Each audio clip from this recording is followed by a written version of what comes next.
Tonight, the emotional and raw sit-down with our beloved colleague Savannah, her first since her mother was abducted from her home.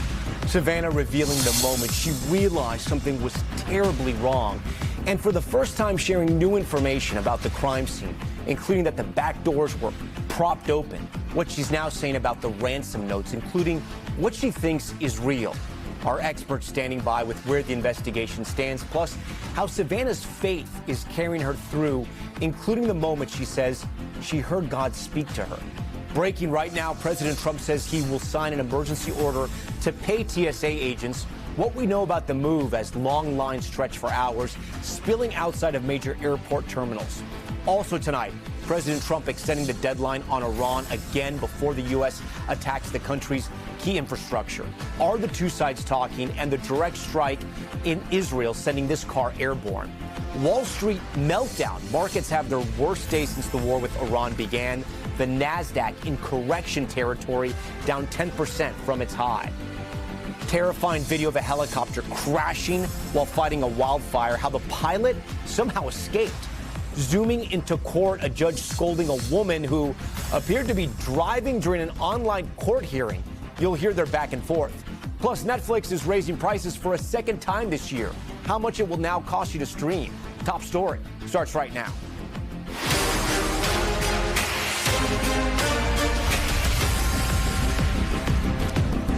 Good evening. It's been 54 agonizing days since Nancy Guthrie was taken from her home. And now tonight, her daughter and our beloved colleague, Savannah, sitting down for the first time, describing these harrowing 7 weeks in her own words. In an emotional one-on-one with friend and former co-anchor Hoda Kotb, Savannah details the gut-wrenching moments she found out her mom was gone.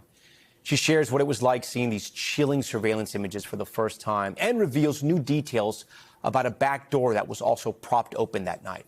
Plus, the leads police are still following nearly 2 months into this case, and why Savannah believes there are 2 real ransom notes in a slew of fakes. And perhaps most gutting, she opens up about the deep pain she feels about the fact that her fame may have led her to mother's kidnapping. But she says her faith is carrying her through this unthinkable tragedy. Our panel of experts are standing by to break down where this case goes from here. But we want to begin tonight with Savannah Guthrie telling her story in an emotional sit-down with Hoda. Take me back to the day. It was, I guess, a normal weekend for you. Yeah. The weekend your mom went missing. Tell me what you were doing and what happened. Well, I had given Mike for Christmas a boys' trip to go play tennis, and so he had been gone for the weekend. So I took my kids actually to Carson's. So we had a beautiful, fun night together, and then I came home. And really, it just got home at the same time that Mike came home, and we were just saying hi, putting down our stuff, and the kids were running around. And my sister called me, and I said, "Is everything okay?" Mm-hmm. And she said, "No." She said, "Mom's missing." And I said, "What? Yeah. What are you talking about?" She said, "She's gone." And she was in a panic. I was in a panic. I'm like, "Call 911. Yeah. She's like, "I did. We've called them. They're here." And we thought that she must have had like some kind of medical episode in the night, and that somehow, the paramedics had come because the back doors were propped open, and that didn't make any sense. We thought maybe they came and there was a stretcher and they took her out the back. But her phone was there, and her purse was there, and all her things. Yeah. And it just didn't make any sense. So, Annie and Tommy had already called all the hospitals, but then I'm like, I'm going to call the hospital. So then I started calling the hospitals, and the police were there and talking to her at the same time, and it was just chaos and disbelief. Almost immediately, Savannah got on a flight to Tucson. You saw Annie and Cam when you got to their house. Tell me about that moment. Just disbelief and hugging each other. Yeah. And I think we were on the phone with the sheriff and trying to, really make clear from the very early moments, Annie and Tommy were saying this isn't that case that you are used to where someone wanders off. She can't wander off. Mm-hmm. My mom she was in tremendous pain. Yeah. Her back was very bad. You know, she was trying to, on a good day, she could walk down to the mailbox and get the mail, but most days not. So there was no wander off. And the doors were propped open. Yeah. And there was blood on the front doorstep. And the Ring camera had been yanked off. Yeah. And so we were saying, this is... Yeah. Do something. This is not okay. Yeah. This isn't... Something is very wrong here. Yeah. Did you guys talk about what possibly could have happened? Like, what could have happened? What went down? Did you... I think my brother... I mean, my siblings are so amazing. My brother, you know, he spent his career in the military and worked in intelligence and is a fighter pilot and is brilliant. And he saw very clearly right away what this was. Yeah. And even on the phone, when I called him, he knew. He knew. And he said, I think she's been kidnapped for ransom. And I said, Yeah.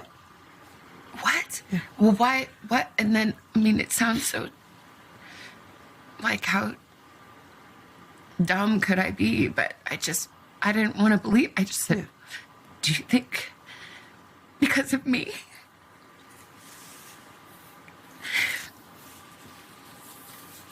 And he said, I'm sorry, sweetie, but yeah, maybe. But I knew that. You did? I hope not. I mean, we still don't know. Honestly, we don't know anything. No. We don't know anything. So I don't know that it's because she's my mom and somebody thought, oh, that girl, that lady has money, we can make a quick buck. I mean, that would make sense, but we don't know. But yeah, that's probably, which is too much to bear. To think that I brought this to her bedside. That it's because of me.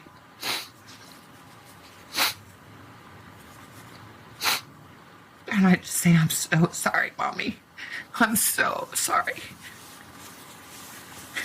I'm sorry to my sister and my brother and my kids and my nephew and Tommy and my brother-in-law. I'm like, so sorry. I'm so sorry. If it is me, I'm so sorry. I'm so sorry. We want to thank all of you for the prayers for our beloved mom. In the initial days, you and your sister and brother sat together.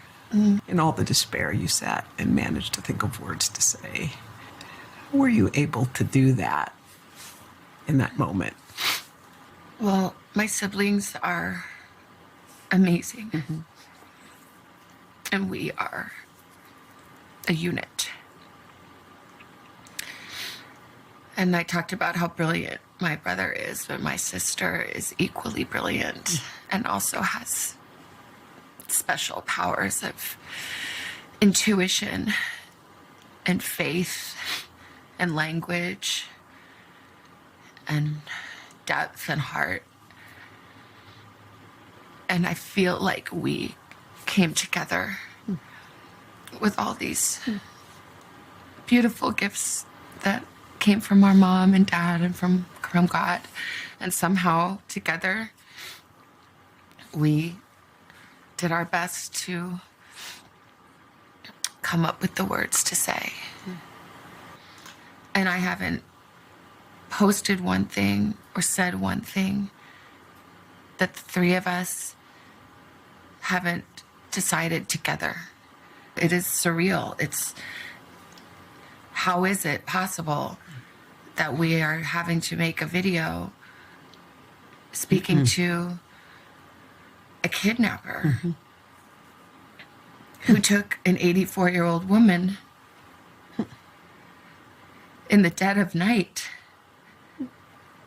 in her pajamas with no shoes, without her medicine. This little person. And to beg for mercy.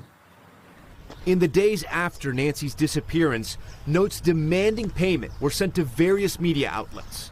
The ransom notes or ransom requests came. Did you believe those to be real? There are a lot of different notes, I think, that came. And I think most of them, it's my understanding, are not real. And I didn't see them. But, you know, a person that would send a fake ransom note really has to look deeply at themselves. Yeah. To a family in pain. But I believe the 2 notes that we received, that we responded to, I tend to believe those are real. Really? When the Ring camera video surfaced and you could see who that person was, just tell me what you thought when you saw those images of the person who took your mother. I mean, it's just absolutely terrifying. Yeah. It's just totally terrifying. And I can't imagine that is who she saw standing over her bed. Yeah. I can't. It's too much. Yeah. And I'm glad and grateful to the investigators and the technology companies that were able to find that video. To, I hope, at least with people of good heart and compassion, stop the irresponsible and cruel speculation that had started to swirl. Let's talk about that for a minute. I'm glad that people saw Yeah. what came to our door. Yeah. When you talk about the cruel speculation, the whispers, the innuendo that it was somebody in your family, how did you weather that? It's unbearable. Yeah. And it piles pain upon pain.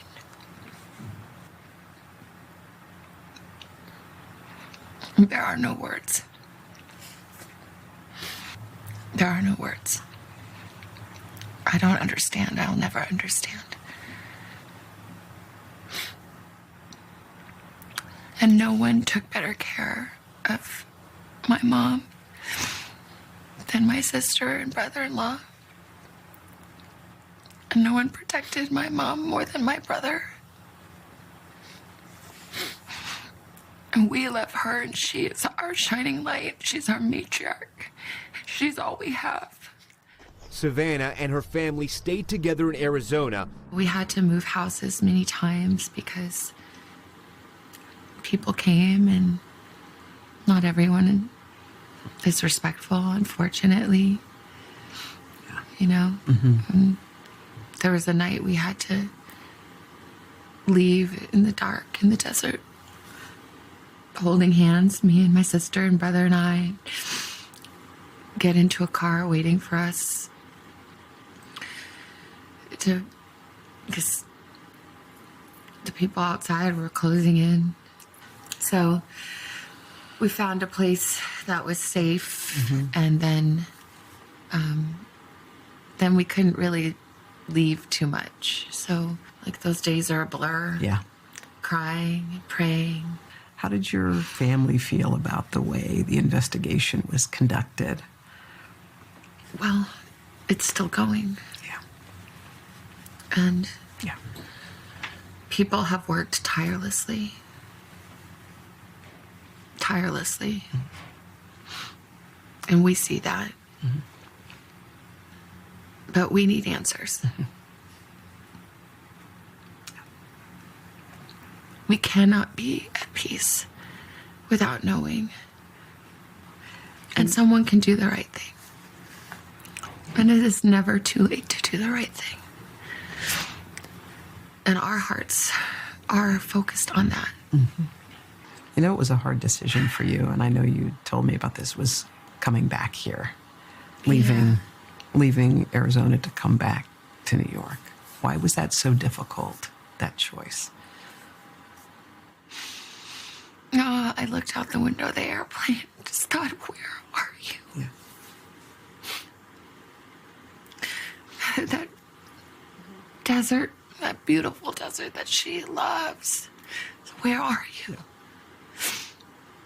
How could I leave you? But my mom taught me a lot about grief.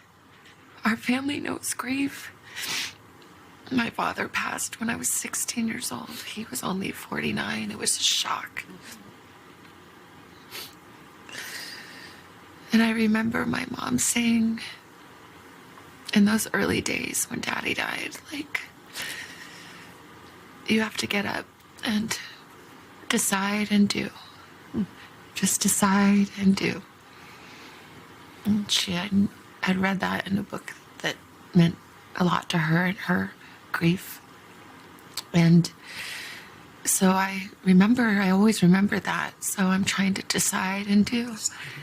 Just get up and decide and do every day. You know, I've felt terrible grief, and I felt unfathomable love and comfort.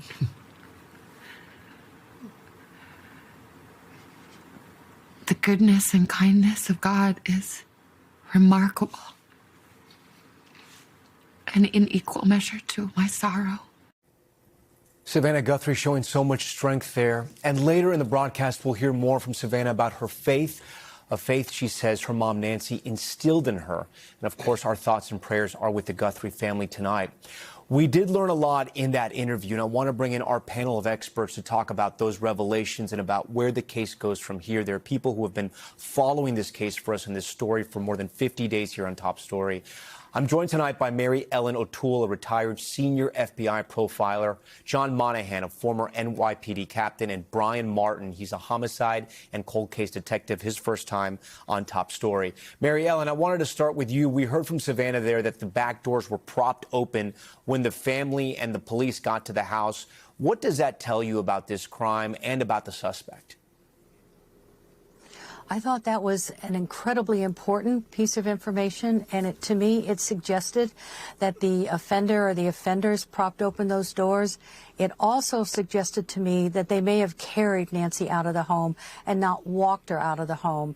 And if that's the case, that again tells me that there was certainly a lot more planning to this ahead of time than maybe was initially projected. And then when Savannah added that she was barefoot, there may have been a pair of slippers that she always wore, and they were there by the bed. If that was the case, again, they had prepared to carry her out of the house and not walk her out of the house, which would explain what might have been in the backpack, because you would have needed different kinds of materials to be able to make sure she didn't yell or scream or to restrain her.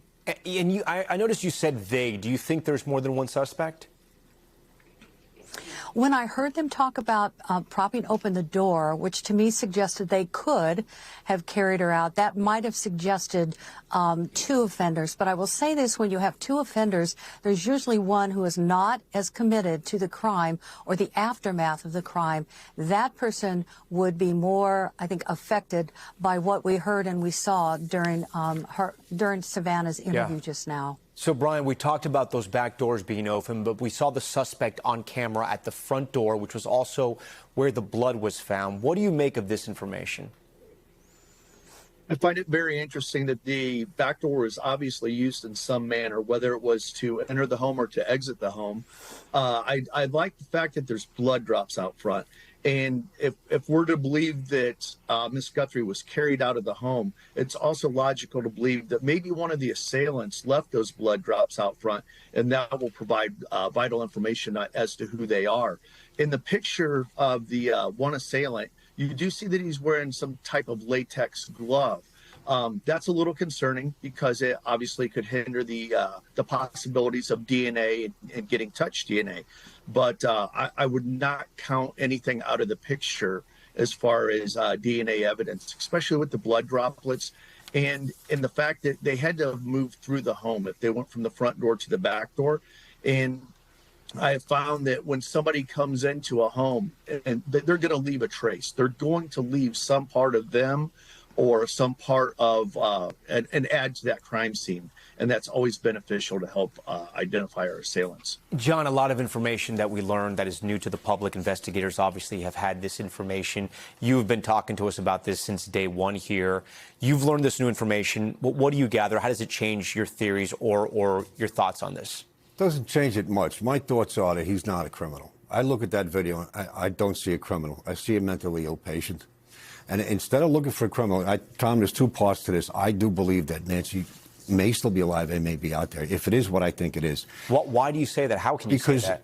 Because I've been saying it all along. It's not a kidnapping in the true sense of the word. It's an abduction, but it's not to compel a ransom or any other type of act. I think he's mentally ill. What I would be looking at are the databases of 911 calls for the last 2 years for what we call EDPs, mentally disturbed persons. Friend, family, coworker calls up, they need help, they need to be taken in. I'd look at all those calls, develop a list of the people that fit the physical description. While you're doing that, I would interview every one of her church friends. Let me say this. Nancy was going to a church with a small group in private houses. That's post-COVID. Pre-COVID, she was part of a very large congregation that shut down for COVID. The congregation reconvened after the shutdown, but they maintained their small elite group. All it takes is not a mean, evil thought, but a normal human reaction to say, can you believe she didn't include us in that on the phone? And maybe use words like elite, snob. And a household member ends up on a list that we developed of mental patients. Yeah, that's a lot of, I know those are a lot of steps there. And I know those are theories right there, but I know what you're saying. Brian, you're an expert in cold cases, and you cracked one case that had been cold for 30 years. It's only been about 50 days in this case. Is this considered a cold case in your eyes, or is it still very much active? Oh, I believe this is very much still active. There is a lot of information to go through. There's video surveillance. There's electronic surveillance. And when I say electronic, there's cell phones, there's cell phone towers, there's video surveillance from the surrounding area. I know it sounds like a very extensive canvas for video surveillance has been done, but that can always be expanded out as well.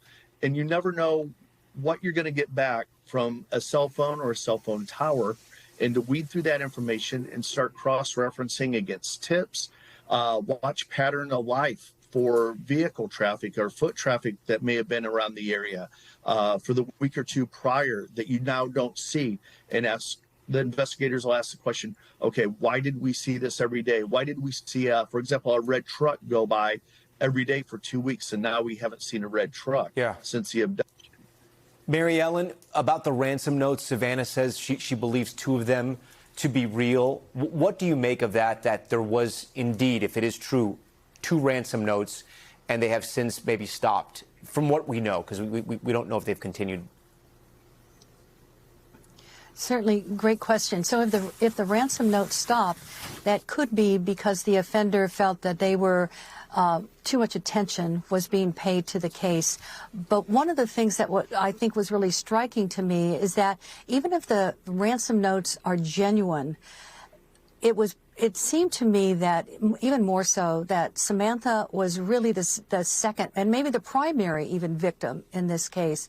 My experience working kidnappings for ransom is that they may result in the demand for money, but the victim is selected because of something in their background that caused them to be targeted. Here's what I mean by that. We always do a victim assessment on violent crimes. Someone may have selected Samantha because Savannah, of you mean? Savannah, some I'm sorry. previous encounter. Savannah, yes. Savannah, because of some encounter in their background, some shared experience, even going back years ago.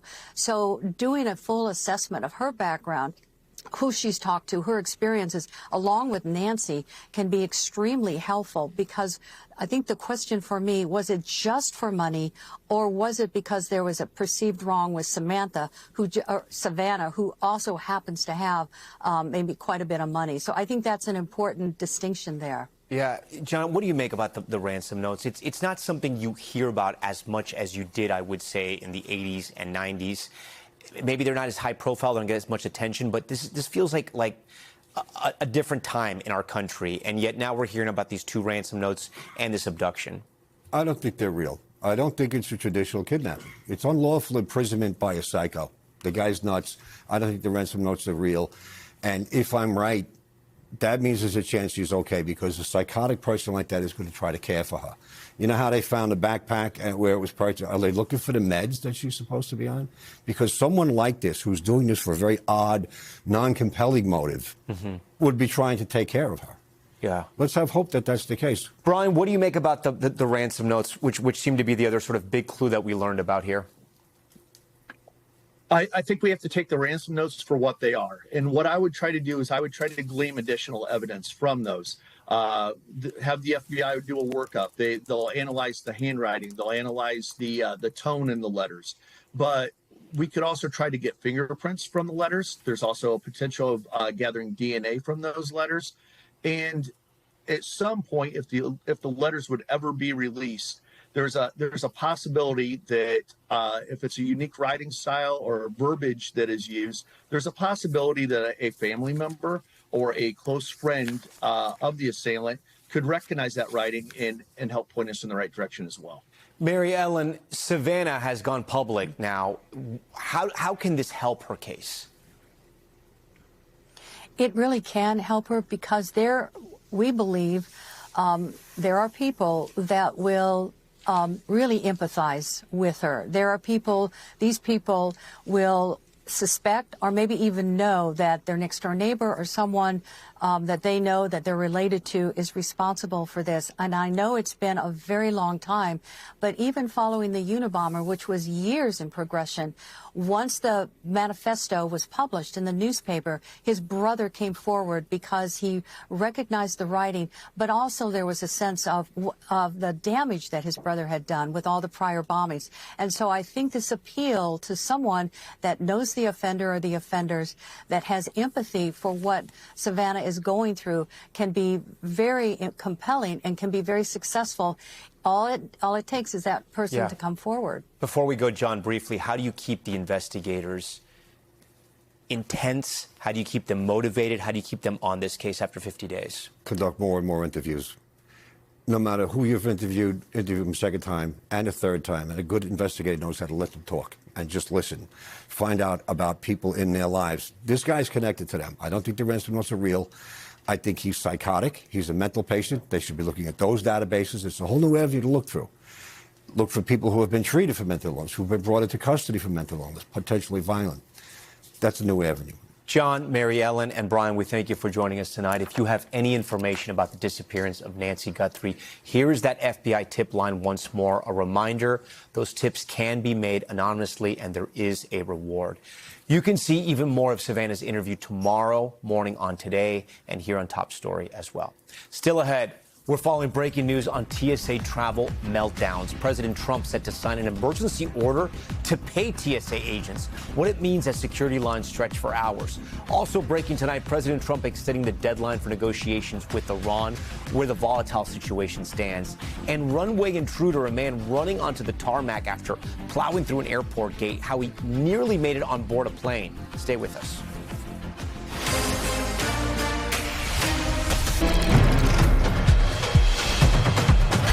We're back with breaking news. President Trump announcing on Truth Social he is ordering the Department of Homeland Security to pay TSA agents. This comes amid hours-long TSA wait times and as Congress is set to leave town tomorrow with no deal to fix the mess. NBC's Tom Costello has the late developments. So, Tom, this comes on day 41 of the partial government shutdown, and TSA officers have now been working more than a month, of course, without pay. Some of them have been quitting. Well, about 500 have quit, and we've seen call-out rates every day around 11% nationally as, of course, these officers try to take a second job just to make ends meet. So with that in mind, and with apparently no compromise on Capitol Hill, the president a short time ago took to Truth Social, and this is what he said, quote, "I'm going to sign an order instructing the Secretary of Homeland Security, Markwayne Mullin, to immediately pay our TSA agents in order to address this emergency situation and to quickly stop what he calls the Democrat chaos at the airports.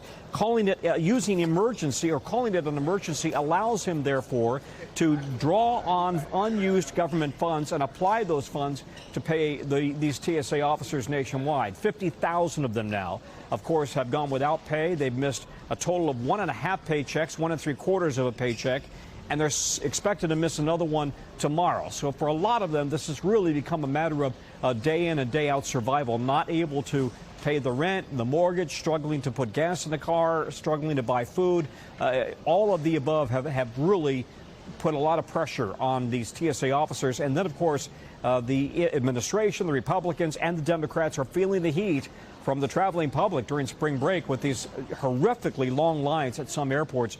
By the way, Democrats blame Republicans, Republicans blame Democrats, and today there was yet again no sign of significant progress. So we don't know how long it will take until officers are actually paid, but with this announcement, we'll be watching tomorrow to see, in fact, whether officers show up on the job in greater numbers than they have been over the last few weeks. Tom? All right, Tom Costello for us. Thank you. Coming up, a pilot's narrow escape after a firefighting helicopter crashed into the flames it was battling. Look at that. The dramatic video, plus what happened to the pilot.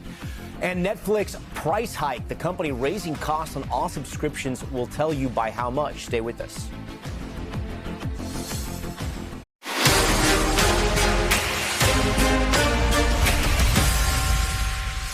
We're back with the latest on the war with Iran. President Trump announcing he's pushing back his deadline for attacking Iranian power plants to make more time for negotiations, even as he says he doesn't care about reaching a deal.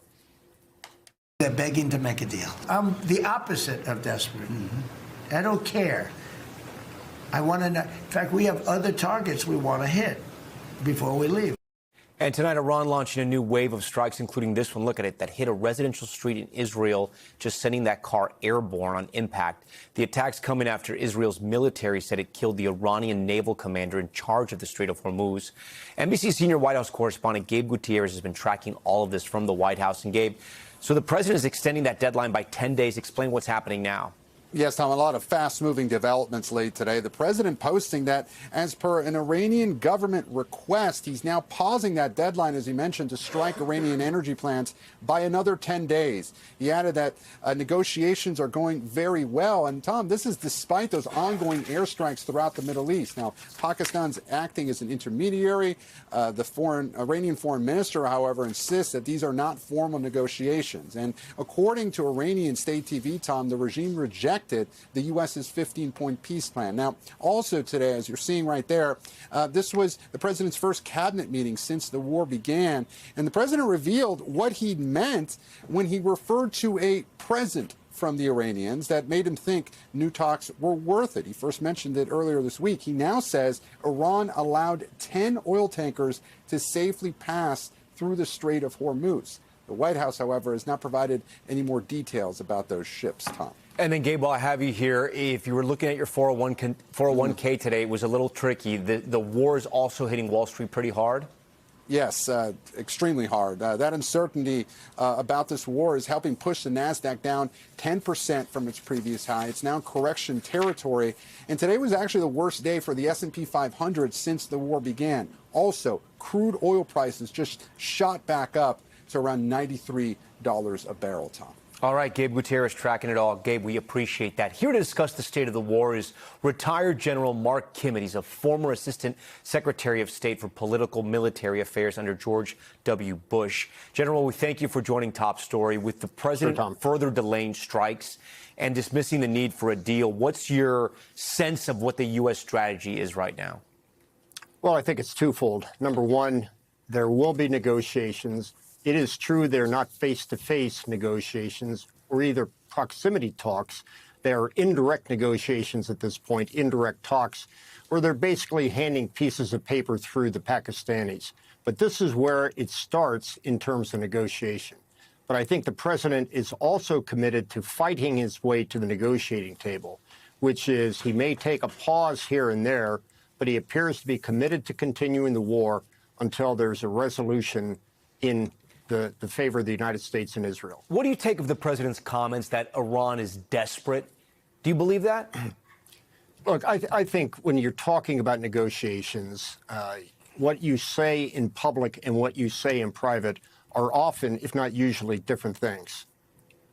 Yeah, it's a good point. As Gabe mentioned tonight, the economic impact of this war is hitting new milestones. Let's put it up for our viewers here.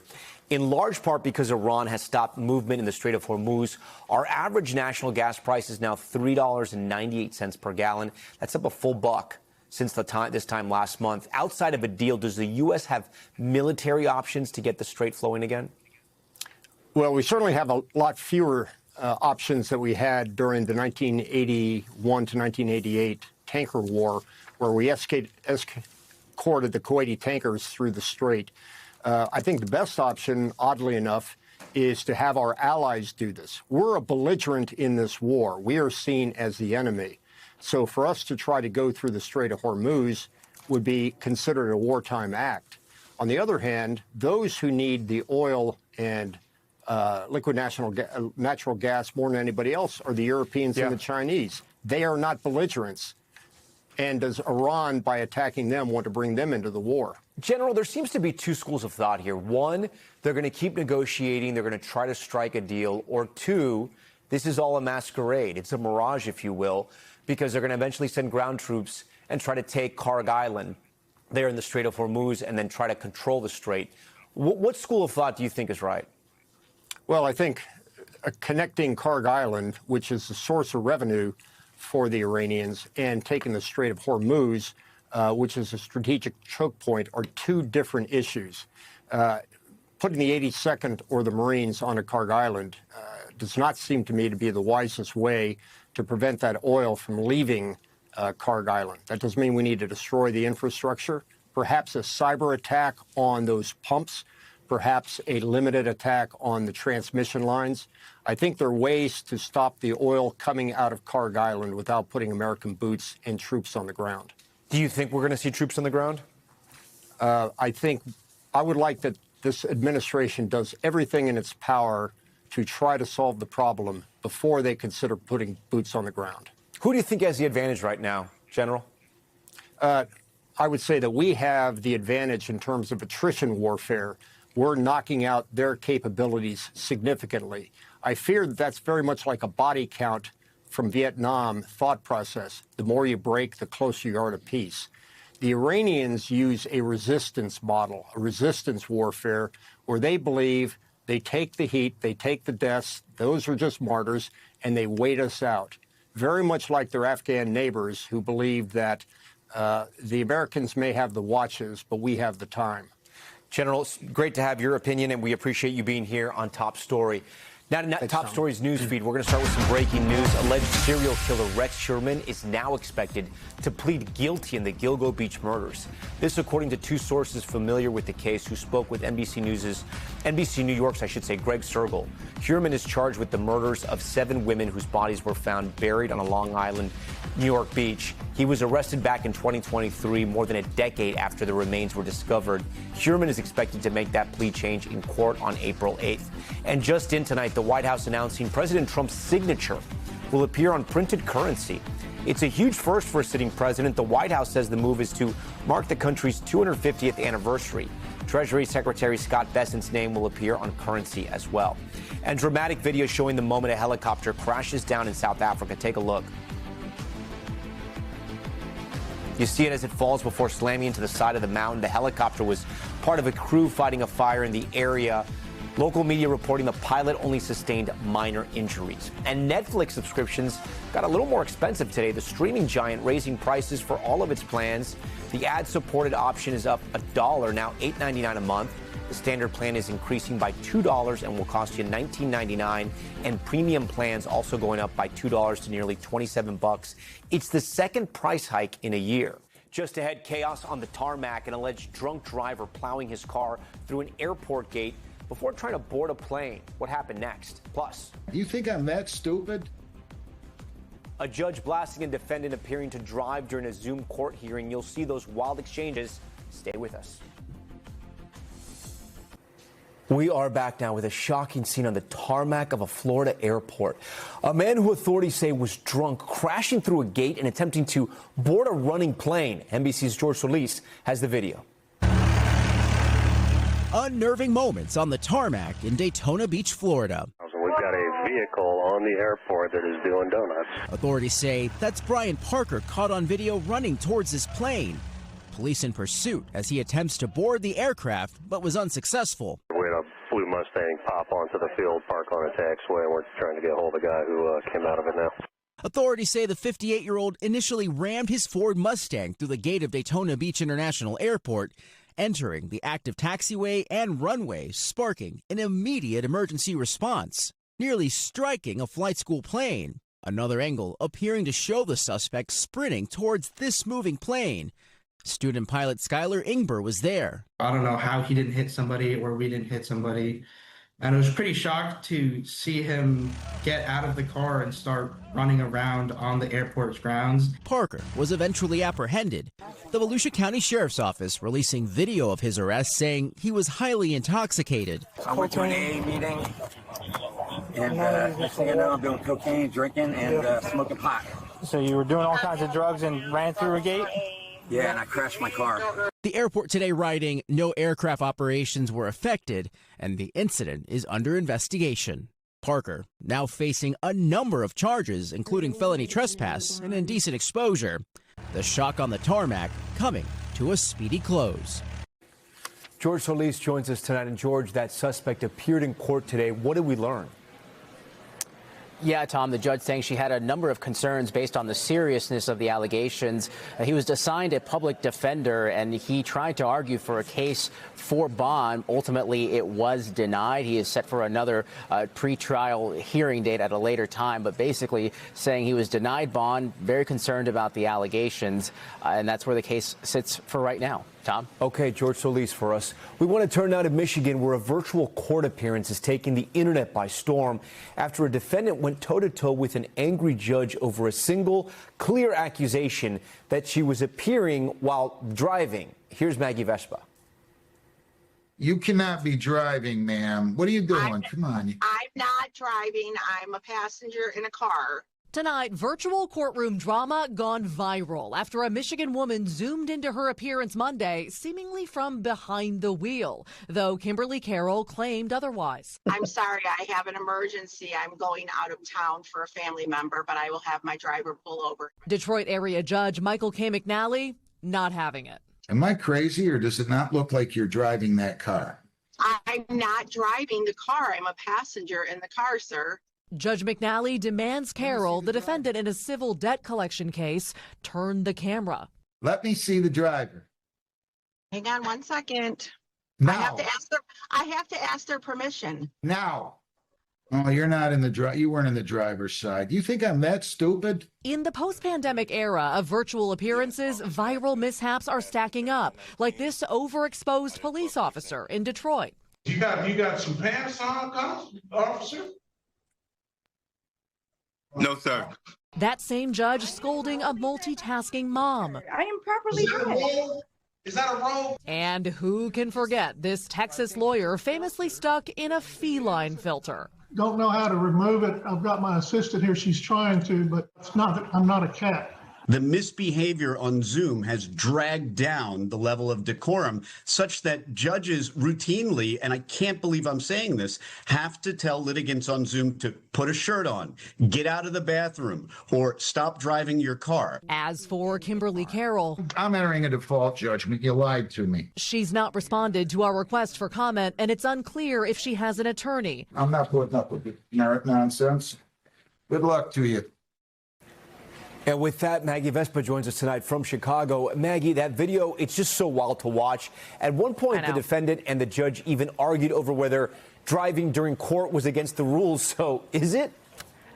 I mean, Tom, at this point, it's still, if you can believe it, unclear. We've asked for the paperwork that specific court in Woodhaven, Michigan gives defendants, especially those appearing virtually. We haven't yet received it. The judge even at one point during the hearing asks his own staff to double check that same paperwork, and they said they would need time to do so. He didn't get an answer during the appearance, but Danny Savalos, our legal analyst who you heard from in that piece, says it's more and more common that courts need to write specific rules against some of the behaviors that you or I would deem a little strange, like appearing while driving, appearing without a shirt on, and appearing from the bathroom.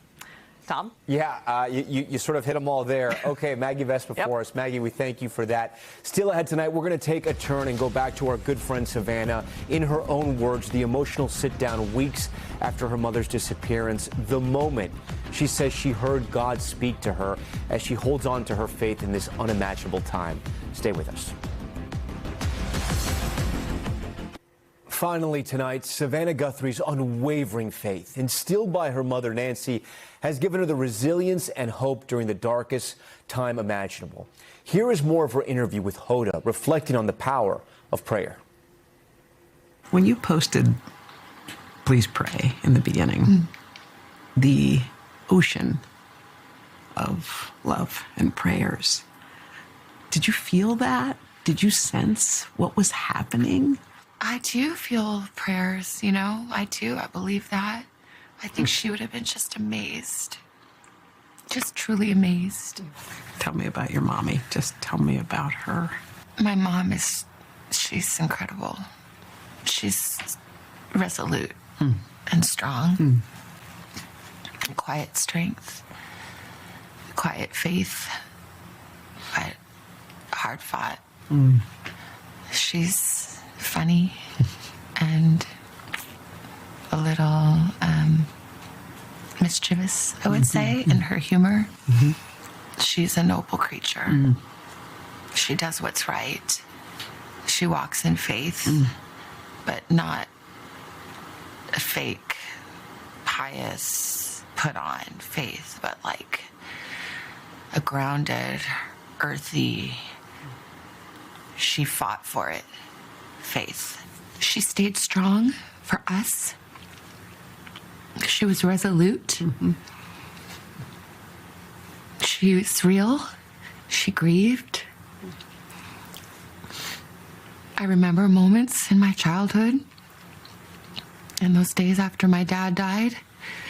She was so strong. But some mornings, before dawn, when she thought we were still sleeping, I would hear her crying at my door. To not be alone in her grief. So she taught me to be strong, but she taught me to be true.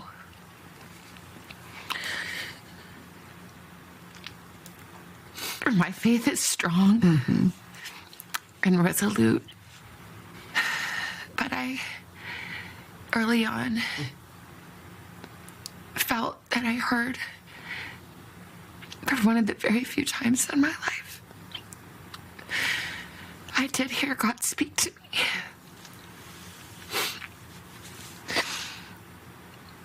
As I said to myself, I can handle anything, God. I can handle anything. I just can't handle not knowing. We can't handle not knowing. Yeah. I have to know. And I heard a voice. And it said,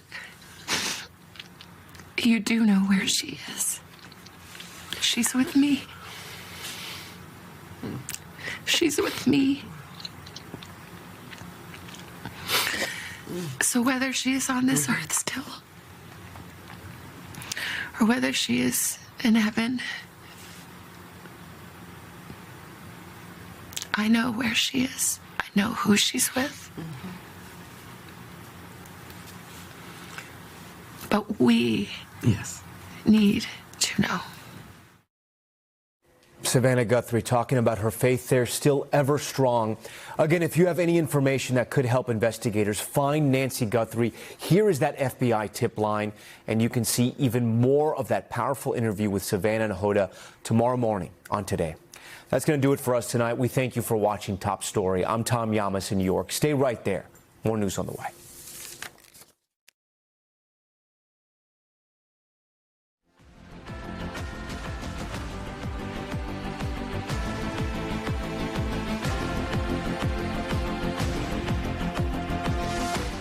We thank you for watching, and remember, stay updated on breaking news and top stories on the NBC News app or watch live on our YouTube channel.